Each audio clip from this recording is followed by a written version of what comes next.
గత 2 రోజులుగా నారా లోకేష్ అమెరికాలో అరెస్ట్, మనీ లాండరింగ్ చట్టం కింద అదుపులో తీసుకున్న అమెరికన్ పోలీసులు అంటూ ఒక సెక్షన్ ఆఫ్ మీడియా చేస్తున్న ప్రచారానికి రాత్రితో తెరబడిందంటారా, లేదంటే దీనికి ఇంకా మరి కొనసాగింపు ఏమైనా చేయబోతున్నారంటారా?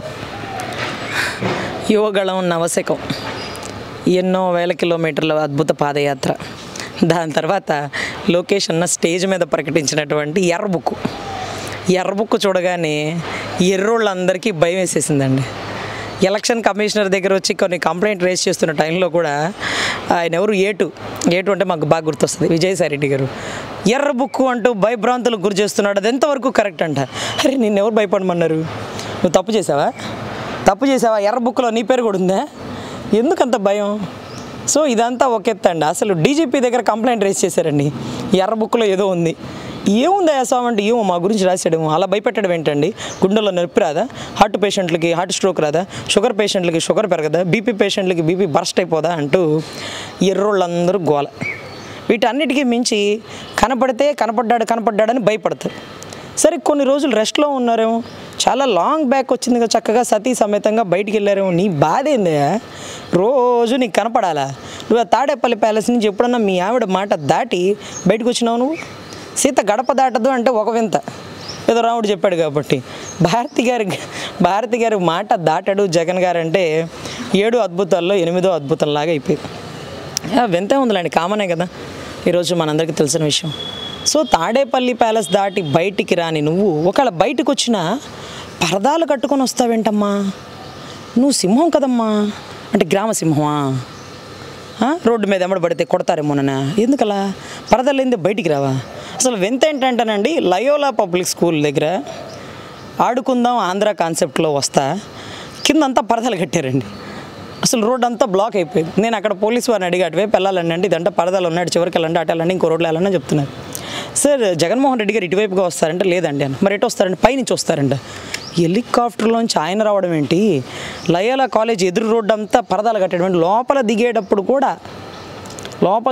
కూడా భయభ్రాంతులు గురవుతున్నాడు. ఎక్కడన్నా గ్రీన్ కలర్ కండవా గడిపడితే 1, 2 వచ్చేస్తున్నాయంట. ఏంటి ఆ గ్రీన్ అంటే? మా అమరావతి రాజధాని రైతులు. సో ఈ రకాల పరిసర ప్రాంతాల్లో ఆయన రక్షణ లేనప్పుడు ఆయన రాష్ట్ర ప్రజలకి రక్షణ ఇస్తాడు? ఆడబిడ్డలకి మేనమామ పాత్ర పోషిస్తాడా? సో అంత చెల్లి ఎంగేజ్మెంట్కి వచ్చి గెస్ట్ రోల్గా ఉండి 2 సెకండ్లు కూడా ఉండకుండా పాపం తల్లి ఎంతో ప్రేమగా దగ్గర తీసుకుని వాటేసుకుంటే విడిపించుకొని వెళ్ళిపోయినటువంటి పుత్రుడు. ఆయన పుత్రోత్సాహం ఎప్పుడు వస్తుందో తెలుసా? ఏదైతే కేసీఆర్ గవర్నమెంట్లో తల్లిని లాక్కెళ్ళి పుడుతున్నప్పుడు నా తల్లికి నేను ఉన్నాను అని నువ్వు చెప్పినప్పుడు, ఈరోజు అమ్మ రాజీనామా చేయించు, చెల్లెల పాత్ర ఎలా చేసినావు చూసినావు, ఇదంతా ఒక ఎత్తండి. సో లోకేష్ బాబు ఏమైపోయారు? జగన్మోహన్ రెడ్డి అంటే తాడేపల్లి ప్యాలెస్ దాటి బయటికి రాడు, ఇతనంటే యువగళం అంటూ పాదయాత్రలోకి వెళ్ళాడు. మీరు పాదయాత్ర చేయకుండా బస్సు యాత్ర ఎందుకు చేస్తున్నారు? రోడ్ల మీద వెళ్తే కొడతారనా? బస్సు అంటే టపకం లోపల దాక్కోవచ్చునా? బస్సులో కూడా చుట్టూ పోలీసులు ఎందుకమ్మా? మీరు జనాల్లోకి వెళ్ళాల్సి వచ్చినప్పుడు పోలీసులు ఎందుకు? నువ్వు ఎమ్మెల్యేవి, ఒక మినిస్ట్రీవో, నీకెందుకు 100 మంది 200 మంది పోలీసులు పోలీస్ స్టేషన్లో ఉద్యోగాల్లో పనిచేయరా? వాళ్ళకేం పని ఉండదా? మానభంగాలు, మర్డర్లు, దొంగతనాలు జరుగుతుండే ఎస్ఐ గారు ఏంటంటే లేదండి ఎమ్మెల్యే గారు డ్యూటీ, కానిస్టేబుల్కి డ్యూటీ. మరి స్టేషన్లో ఇవ్వాలంటే స్టేషన్ రైట్ అన్నారండి, కూర్చుండి రాసుకుంటారు. గాడిదలు కాస్తున్నారా మీరు? ఈరోజు చెంచాగిరి ఉద్యోగాలు చేస్తున్నారు మీరు. ఈరోజు ఎలక్షన్ మూమెంట్ మొత్తం పోలీసులు అందరూ బందోబస్తు, గేట్ వాచ్మెన్ డ్యూటీ. ఈరోజు పోలీసు వ్యవస్థ ఎలా తయారైందంటే బులుగు పెయింట్లు వేసి దిశ పోలీస్ స్టేషన్ లాగా ఈరోజు ఎమ్మెల్యే క్వార్టర్సు, ఎమ్మెల్యే బందోబస్తు, ఎమ్మెల్యే ఇంటికాడ, ఎమ్మెల్యే క్యాన్వాయ్. అరే గంట క్రితం వచ్చాడు, మళ్ళీ ఇంకొక గంట క్రితం వెళ్తున్నాడు, దారి పొడుగున పరదాలు. సో లోకేష్ గారు ఎటు వెళ్ళారు? అల్టిమేట్గా క్వశ్చన్ దగ్గరకు వద్దాం. లోకేష్ గారు ఎక్కడికి వెళ్ళారు? మీకు ఎందుకు యాడికి వెళ్తే మీకెందుకు? పోనీ అమెరికాలో అరెస్ట్ చేశారన్నారు, ఒక్క పిక్కు దొరకలేదా? మన పంచ్ ప్రభాకర్ అన్న ఏదో సెక్షన్ ఆఫ్ సోషల్ మీడియా అన్నారు కదండి, ఏ సెక్షన్ లేదండి, ఒక పనికి మాలనుడు. ఏదైతే మా జనసేన వీర మహిళ చెప్పుతో కొడతానంటే పారిపోయినాడు, చెప్పుతో కొడతానరా నిన్ను అంటే పారిపోయినాడు. సో ఈ పంచ్ ప్రభాకర్ అన్నయ్య చెప్తున్న మాటలు ఏంటంటే లొకేషన్ అక్కడ పట్టుకున్నారేమో, ప్యాంటుతో నుంచో పెడతారేమో, ఇంకొక దాంతో నుంచో నీకు ఎందుకే? ఒక్కసారి నువ్వు ఉండే అదే అమెరికా కదా, ఒకసారి లొకేషన్ అక్కడ అరెస్ట్ అయితే ఒక ఫోటో పెట్టు, ట్రోల్ చేద్దు. కానీ అయినా అక్రమాస్తుల కేసుల్లో మీ బాస్ కదా, పట్టుకుంటే గిబ్బెట్టుకుంటే లండన్ టూర్ వెళ్ళేటప్పుడు మా సిబిఐ దగ్గర నుంచి పర్మిషన్ తీసుకొని వెళ్ళాడు కదా, పర్మిషన్ క్యాన్సిల్ అయిపోతే నోరు మూసుకొని రిటర్న్ ఫ్లైట్ టికెట్ వేసుకొని వచ్చేయాలి కదా. ఆర్థిక నేరగాడు లండన్లో బ్యాంకర్లను ఎందుకు కలుస్తున్నాడు? గిట్టుకుంటే అతన్ని పట్టుకుంటారు కదా, ఇతనికేం పని? ఏదో మీ మంగళగిరి ఆళ్ళ రామకృష్ణారెడ్డితో 2-3 కేసులు వేపిస్తుంటారు. ఏది మంగళగిరి కోర్టులో. అన్నయ్య న్యాయస్థానాల మీద విజ్ఞత కలిగి ఉంటాడు కాబట్టి ప్రతి వాయిదాకి వచ్చి అటెండ్ అవుతూ, కుదరినప్పుడు సంజాయిషి చెప్పుకుంటూ ప్రతిసారి కేసుని తొందరగా క్లోజ్ చేయండి, నేనేమి ఎవరి మీద కత్తితో దాడి చేయలేదు, గొడ్డలతో పొడిసింది కాదు, ఎవరి ఆస్తులు దోచుకోలేదు అంటూ చెప్పుకుంటున్నాడు. మరి తమరేంటమ్మా 6041 వాయిదాలకు వాయిదానా? తమరు 10 సంవత్సరాల కేసు నడిచేది. రఘురామకృష్ణరాజు గారు, హరిరామజోగి గారు వాయిదాలు క్యాన్సిల్ చేయండి, బెయిల్ క్యాన్సిల్ చేయండి, అరెస్ట్ చేయండి అని ఇదే ఘటన కదా. సో ఖచ్చితంగా ఇక్కడ జరుగుతుంది ఏంటంటే, లోకేష్ అన్న ఎక్కడున్నాడు అంటే 25-28 ఒక సంక్షేమ పథకాలు, దాంట్లో కూడా ఇంటిగ్రేటెడ్ వర్క్, దాంట్లో టైపింగు, షార్ట్ హ్యాండు, లేకపోతే కంప్యూటరైజ్డ్ వర్క్, మగ్గం వర్క్, లేకపోతే టైలరింగు, లేకపోతే పిల్లలకు సంబంధించిన కొన్ని కోర్సెస్, వీటి అన్నిటితో పాటుగా టైలరింగ్ నేర్పించి మళ్ళీ మిషన్లు సదుపాయం, తర్వాత మగ్గం పని చేసుకుంటారు చూడండి వాళ్ళకి కొన్ని ఐటమ్స్, ఇవన్నీ కూడా తోపుడు బండ్లకి, అలాగే 25 సంక్షేమ పదాల్లో జనాల దగ్గరికి వెళ్ళాలన్న తపన. ఒక తోపుడు బండి మీద మా లోకేష్ అన్న ఫోటో ఉంటుంది. ఆ తోపుడు బండి ఇచ్చింది మా లోకేష్ అన్న. కానీ మా ఫ్లెక్సీలో, మా గుంటూరు ఫ్లెక్సీలో మా విడుదల రజనక్క ఉంటుంది. ఎక్కడో తెలుసా? మార్కెట్ సెంటర్లో పెద్ద ఫ్లెక్సీ. ఆ ఫ్లెక్సీకి ఒక 5 లక్షలు ఖర్చు ఉంటుందేమో. అది 5 రోజులు ఉన్నందుకు రోజుకు ఒక 10,000-20,000 ఎంత రెంట్ ఉంటుందిగా, అంతకు ఉంటుందేమో. ఫ్లెక్సీల్లో ఉంటారు. అంటే పేదవాళ్ళకి, ప్రజలకి అందనంత ఎత్తులో ఉంటారు. ప్రజలు అందుకునేలాగా, ప్రజలు అవసరాలు తీర్చేలాగా, ప్రజల్ని ఆదుకునేలాగా ఎన్టీ రామారావు గారి ప్రభుత్వం నుంచి ఈ రోజు కూడా జనాల్లో మమేకమైనటువంటి ప్రభుత్వం. ఈరోజు మీరు ఓటుకి 2,000 ఇస్తారా, 5,000 ఇస్తారా అంటే పక్క దేశాల నుంచి 2-3 లక్షలు ఖర్చు పెట్టుకొని అప్ అండ్ డౌన్ ఫ్లైట్ టికెట్లు వేసుకొని ఈరోజు ఎలక్షన్ అయ్యే వరకు మేము ఇక్కడే పనిచేస్తాం. ఆయన ఇచ్చిన విదేశీ వసతి అవకాశం ద్వారా చదువుకున్న వాళ్ళం, ఆయన ఇచ్చినటువంటి స్కిల్ డెవలప్మెంట్ ద్వారా నేర్చుకొని పక్క రాష్ట్రాలకు వెళ్ళి అక్కడి నుంచి పక్క దేశాలకు వెళ్ళినటువంటి విశ్వాస పాత్రకులం మేము. చిత్తశుద్ధిగా, కృతజ్ఞతగా మా పని మేము చేస్తాం. ఇలాంటి వాళ్ళకి 2,000 కాదు 10,000 ఇచ్చిన ఓటు మారదండి.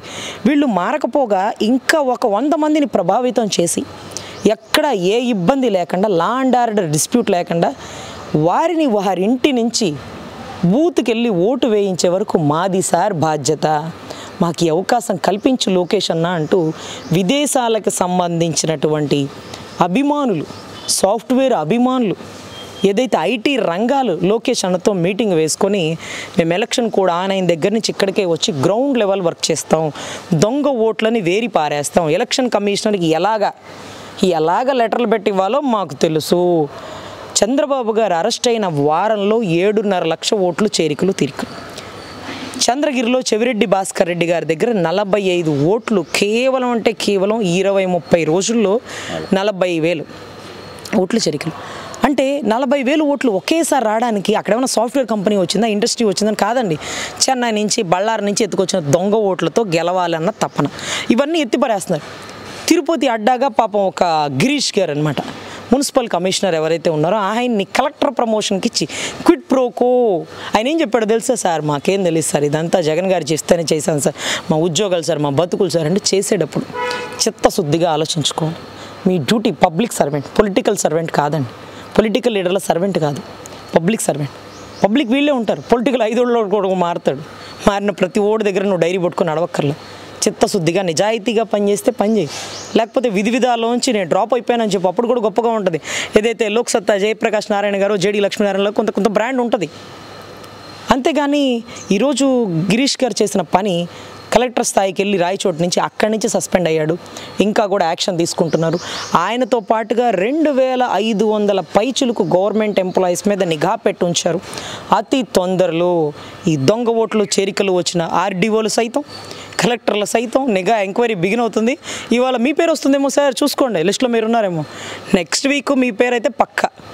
ఇలాగ మీరు ఒకరికొకరు ఆలోచించుకొని మీ తప్పేమన్నా దిద్దుకునే అవకాశం ఉంటే మీ దగ్గరలో ఉండే సంబంధిత గెలవబోయే ఎమ్మెల్యేలు ఎవరో తెలుసు కాబట్టి వాళ్ళకి చెప్పుకొని మీకు మీరే రెక్టిఫై చేసుకుంటే దాంట్లోంచి బయటకు వస్తారు.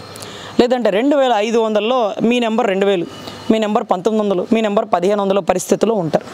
సో ఖచ్చితంగా ఎలక్షన్ కమిషనర్ కొరడా జాడించబోతుంది. So be prepare. మరి చేసిన తప్పుని దిద్దుకునే అవకాశం ఉంది. ఈ 100 రోజులు, ఈ 80 రోజుల టైం పీరియడ్లో నిజాయితీగా, నిష్పక్షపాతంగా పనిచేసి ప్రజాస్వామ్యాన్ని కాపాడండి. మీరు మాలో ఒక బాధ్యతగా ఉండండి. సచివాలయ సిబ్బందితో ఎలక్షన్ చేయించాలన్న తాపత్రయంతో దించాడు, కానీ ఇట్స్ నాట్ సూటబుల్. స్కూల్ టీచర్లనే దించుతున్నారు. సిపిఎస్ విధానంలో కొరడా పట్టుకుని కూర్చున్నారు. దొంగ ఓటు వేయడానికి వచ్చిన ప్రతివాడే ఎవడురా నువ్వు, సారీ దొంగ ఓటు సార్ చించి పక్కన పడేసేది స్కూల్ టీచర్లు. బతకలేక బడిపంతులు కాదండి, ఇవాళ మీ బతుకు రోడ్డుకి ఇచ్చే బడిపంతులు అని గుర్తుపెట్టుకోండి. ఈరోజు విజయవాడ ముట్టడికి వస్తే స్కూల్ టీచర్ని సైతం కొరడాలతో కొట్టించి కేసులు వేయించిన పరిస్థితి. ఏదైతే ఒక ఉద్యమాత్మకంగా పనిచేస్తున్నోడిని సస్పెండ్లు వేటేసి వాడి మీద నిఘా పెట్టి వాళ్ళు ఉద్యోగం రానికుండా వాళ్ళ మీద రేప్ కేసులు వేసినటువంటి పరిస్థితి. ఎస్సీ ఎస్టీ అటెండర్లతో తప్పుడు కేసులు వేయిస్తూ వాళ్ళని ఉద్యోగాలను తీసేసిన పరిస్థితి. వాళ్ళందరూ ఒకటయ్యారండి. ఈరోజు అంగన్వాడీలు ఒకటయ్యారు. పనులు చేయాలి కదా మన బూత్ లెవెల్లో, వీళ్ళే చేసేది. అంగన్వాడీ వాళ్ళు మా పనేంటో, మా పనితీరేంటో రేపు ఎలక్షన్లో చూపిస్తాం అని వాళ్ళు, మా అమరావతి ఆడబిడ్డలు, స్కూల్ టీచర్లు, అదే రకంగా ఎయిడెడ్ స్కూల్స్ మూత ఇస్తావు కదన్నా వీళ్ళు, ప్రతి ఒక్కడు తేడా అంటే పోయి ఆఖరికి ఇది చూడండి, మా లాయర్లను కదిలిచ్చారండి. పనికి మాల భూ సంరక్షణ చట్టం అంట, ఏది ఎంఆర్ఓకి పెత్తనం అంటే పేనుకు పెత్తనం ఇస్తే తలంతా గొరిగిద్దని చూడండి. ఈ భూ సంరక్షణ చట్టం దీంట్లో 27/23/2023కి సంబంధించిన ఈ చట్టంలో అంట ఎంఆర్ఓనే ఫైనల్ అంట, డెస్టినీ